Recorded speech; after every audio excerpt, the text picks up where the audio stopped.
Assalamualaikum warahmatullahi wabarakatuh.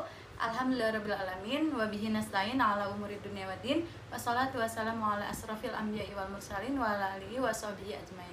Bagaimana kabarnya hari ini? Baik. Masuk semua hari ini? Masuk. Alhamdulillah. Baik, pada hari ini Ibu akan menjelaskan tentang puasa wajib. Sebelumnya ada yang masih ingat dengan materi pertemuan sebelumnya? Zakat. Ya, betul. Apa itu zakat? Siapa yang tahu? Saya, Bu. Oke, apa Fatihatul? Menyisihkan sebagian harta kita. Pintar Fatihatul.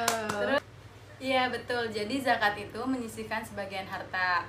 Terus selanjutnya sekarang kita akan membahas tentang puasa wajib. Siapa yang tahu puasa itu rukun Islam yang keberapa? Keempat. Iya, yang pertama syahadat, sholat, zakat, dan yang keempat puasa. Yang kelima Naik haji. ya betul. Puasa dalam bahasa Arab yaitu saum. Saum. Yang artinya yaitu menahan. Nah, sedangkan menurut istilah puasa itu menahan diri dari hal-hal yang membatalkan puasa sehari penuh dengan niat sesuai aturan tertentu sejak terbit fajar sampai terbenamnya matahari. Secara hukum, puasa ini terbagi atas dua macam, yaitu yang pertama ada puasa wajib dan puasa sunnah. Puasa wajib itu seperti apa sih? Nah, contohnya seperti puasa Ramadan, puasa nazar, dan puasa kafarat. Nah, kemudian terdapat puasa sunnah. Contohnya seperti puasa Senin Kamis, puasa Daud, dan puasa Arafah. Nah, setelah pengertian kita masuk ke syarat puasa. Syarat puasa. Nah, syarat puasa itu yang pertama ada Islam. Yang kedua baligh. Yang ketiga berakal sehat.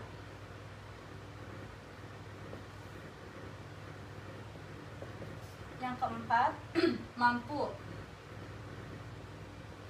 Yang kelima suci dari haid.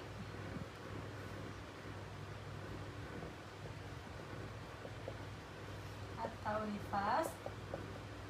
Dan yang terakhir yaitu mukim atau menetap. Syarat puasa ini yaitu ada 6. Yang pertama Islam. Jadi syarat yang paling utama itu dalam berpuasa yaitu harus beragama Islam. Yang kedua baligh, yaitu dewasa. Baligh atau dewasa seperti gimana sih ngejelasin baligh? Gue nggak ngerti. Anak yang berumur 9 tahun. Iya, seperti anak yang berusia 9 tahun. Kemudian biasanya kalau perempuan itu ciri-cirinya haid, dan laki-laki mimpi basah. Nah, selanjutnya yang ketiga berakal sehat. Jadi seperti orang yang gila itu tuh emang tidak diwajibkan. Selanjutnya yang keempat mampu atau kuat, ya bisa menahan diri dari terbit fajar sampai terbenamnya matahari. Jadi orang yang sakit itu tidak diwajibkan. Kemudian yang kelima itu suci dari haid atau nifas. Nah, yang terakhir yaitu yang keenam mukim atau menetap. Ya, bukan yang musafir gitu, yang suka perjalanan jauh. Dah, selanjutnya syarat sah berpuasa itu ada 4. Yang pertama Islam, sama ya kayak syarat puasa yang sebelumnya. Yang kedua yaitu mumaiz. Yang ketiga suci dari haid atau nifas. Yang keempat yaitu bukan pada hari-hari yang diharamkan.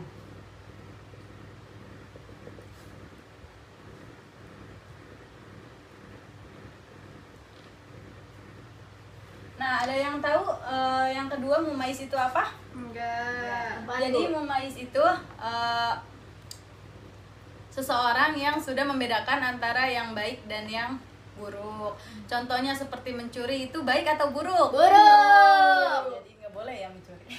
Suci dari haid dan nifas itu tadi sudah dijelaskan kan? Terus yang keempat yaitu bukan pada hari-hari yang diharamkan seperti pada lebaran, pada hari lebaran seperti Idul Adha dan Idul Fitri. Kemudian bukan pada hari tasyrik yaitu 3 hari setelah setelah Lebaran Idul Adha. Dan selanjutnya rukun puasa. Ada yang tahu apa aja? Enggak. Enggak. Yang pertama yaitu niat. Ayo kita baca sama-sama niat. Niat puasa Ramadan ya. 1, 2, 3. Nawaitu sauma godin an adai fardi syahri Ramadana hazihis sanati lillahi ta'ala. Ada yang tahu artinya? Tahu. Ya, apa coba? Niat saya berpuasa esok hari di bulan Ramadan fardu karena Allah Ta'ala. Ya, betul, Lika. Kemudian setelah niat yaitu harus menahan diri. Menahan diri dari hal-hal yang membatalkan puasa. Hal-hal yang membatalkan puasa.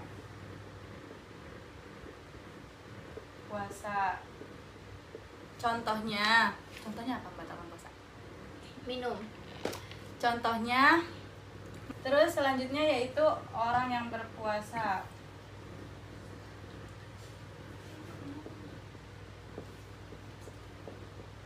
Nah, puasa Ramadan ini wajib bagi orang-orang seperti muslim, mukallaf, mampu berpuasa dan tidak sedang haid atau nifas.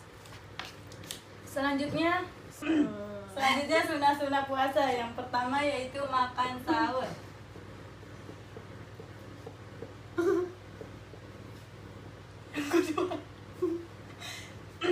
Yang kedua, mengakhirkan makan sahur. Makan sahur. Tiga, menyegerakan berbuka puasa. Dalam hadis riwayat Ahmad dari Abu Dzar, ia berkata, Rasulullah Shallallahu Alaihi Wasallam bersabda, manusia akan senantiasa dalam kebaikan selama menyegerakan berbuka puasa dan mengakhirkan sahur. Yang keempat, berbuka dengan kurma atau yang manis-manis.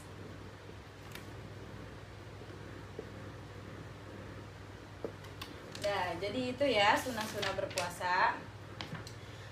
Ada satu lagi ternyata. Udahlah, nggak apa-apa. Udahlah, Apa itu emang? menahan diri berbuat seperti berbohong gitu. Oh, itu membiarin aja lah. Jangan nanya-nanya, udah. Iya, siap. Udah capek nanya. Udah. Selanjutnya yang kelima yaitu hal-hal yang membatalkan puasa. Yang pertama yaitu berhubungan suami istri, kecuali pada malam hari di bulan Ramadan. Sebagaimana Allah Subhanahu wa Ta'ala berfirman dalam Quran surah Al-Baqarah yang artinya dihalalkan bagimu pada malam hari puasa bercampur dengan istrimu. Mereka adalah pakaian bagimu dan kamu adalah pakaian bagi mereka. Yang kedua yaitu muntah dengan sengaja. Misalnya memasukkan jari ke dalam mulut dengan mengetahui keharamannya. Ya. Yang ketiga yaitu murtad, yaitu orang yang keluar dari agama Islam. Yang keempat, memasukkan benda melalui lubang yang terbuka seperti mulut dan hidung. Kemudian udah. Mulut dah. Oh, jangan diklik ya malu ya. Selanjutnya yang keenam, hari-hari yang dilarang dalam berpuasa. Yang pertama yaitu ada 2 hari raya, Idul Fitri dan Idul Adha.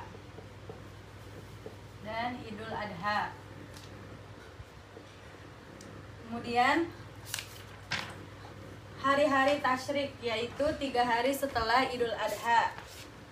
Yang ketiga, paruh kedua Sya'ban. Yang keempat, hari Syak atau Ragu. Kok nggak jelas, padahal mah udah sampai 4 doang. Udah ya, yang keempat hari Syak atau Ragu. Kemudian selanjutnya selanjutnya puasa wajib. Yang pertama yaitu puasa Ramadan.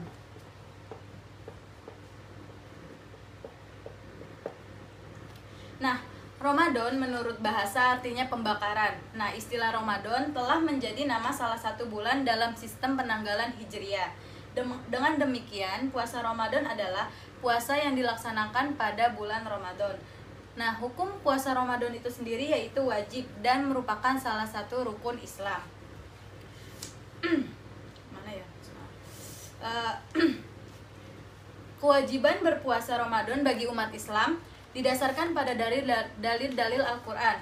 Salah satunya yaitu dalam Quran surah Al-Baqarah ayat 183 yang artinya, wahai orang-orang yang beriman, diwajibkan atas kamu berpuasa sebagaimana diwajibkan atas orang sebelum kamu agar kamu bertakwa. Selanjutnya cara menentukan awal dan akhir puasa Ramadan. Yang pertama yaitu dengan cara ruqyat. Nah, yang dimaksud dengan ruqyat ialah ru'yatul hilal, yang artinya melihat bulan sabit dengan mata kepala yang menandakan datangnya tanggal 1 pada awal bulan. Yang kedua yaitu dengan istiqmal.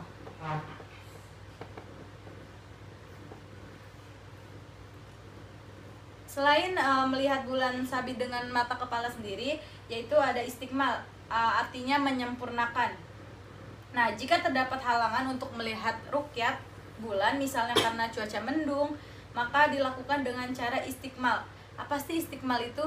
Istiqmal adalah menyempurnakan bilangan dari Sya'ban sampai dengan 30 hari dalam menentukan awal Ramadan, dan menyempurnakan bilangan hari Ramadan sampai dengan 30 hari dalam menentukan akhir Ramadan. Selanjutnya yang ketiga yaitu hisab.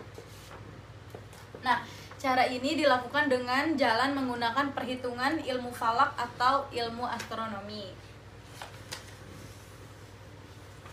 Selanjutnya orang yang boleh tidak berpuasa di bulan Ramadan.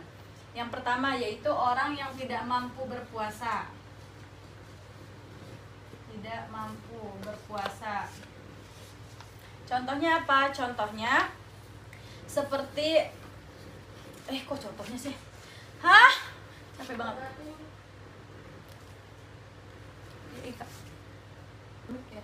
Orang yang boleh tidak berpuasa Ramadan yang pertama yaitu orang yang tidak mampu. Nah, puasa tidak wajib bagi orang yang tidak mampu berpuasa karena usia tua ataupun karena sakit yang tidak bisa diharapkan kesembuhannya. Nah, kemudian yang kedua itu orang musafir. Musafir itu orang yang berpergian dalam jarak yang jauh. Kemudian yang ketiga yaitu orang yang sakit, hamil, dan menyusui. Nah, orang yang sakit yang bisa diharapkan kesembuhannya, hamil dan menyusui boleh tidak berpuasa jika puasa itu memberatkan atau menyulitkan mereka dengan kesulitan yang tidak bisa ditahan atau ditanggung. Maka mereka wajib mengqadha puasa yang ditinggalkan pada hari-hari lain. Selanjutnya ketentuan hukum bagi orang yang meninggalkan puasa Ramadan. Yang pertama yaitu wajib berqadha pada hari lain. Contohnya seperti yang tadi, orang yang meninggalkan puasa karena sakit, namun masih bisa sembuh. Yang kedua, orang yang meninggalkan puasa karena berpergian jauh atau yang musafir tadi. Yang ketiga yaitu perempuan yang meninggalkan puasa karena sedang hamil jika takut membahayakan diri dan janinnya. Yang terakhir yaitu perempuan yang meninggalkan puasa karena sedang menyusui anaknya jika ia khawatir berbahaya bagi diri dan anaknya. Nah, kemudian yang kedua wajib membayar fidyah dan tidak wajib mengqadha puasanya. Siapa saja orang-orang itu? Yang pertama, orang yang meninggalkan puasa karena sakit yang tidak ada harapan untuk sembuh. Yang kedua, orang yang meninggalkan puasa karena lanjut usia dan tidak mampu lagi untuk berpuasa. Kemudian yang wajib mengqadha puasa dan wajib membayar fidyah yaitu berlaku bagi perempuan yang meninggalkan puasa karena sedang hamil atau sedang menyusui. Maksudnya meninggalkan puasa dengan alasan anaknya, bukan dirinya. Yang keempat, wajib mengqadha puasa dan wajib membayar kafarat. Ketentuan ini berlaku bagi pasangan suami istri yang melakukan hubungan suami istri pada siang hari di bulan Ramadan.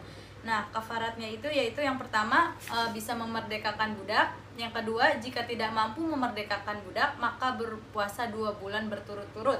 Yang beda gitu. Itu tuh tadi tuh. Dah. Nah, yang kedua itu jika tidak mampu memerdekakan budak, maka berpuasa 2 bulan berturut-turut.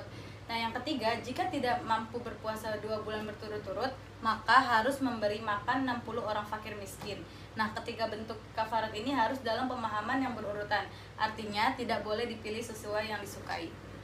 Oke, mungkin itu saja penjelasan dari Ibu. Selanjutnya Ibu akan memberikan tugasnya yaitu mencari dan menghafal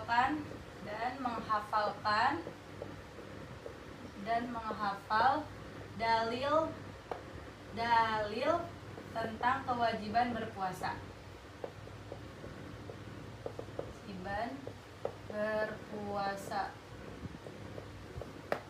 Oke. Mungkin itu saja dari Ibu. Kurang lebihnya mohon maaf. Wabillahi taufiq wal hidayah. Wassalamualaikum warahmatullahi wabarakatuh.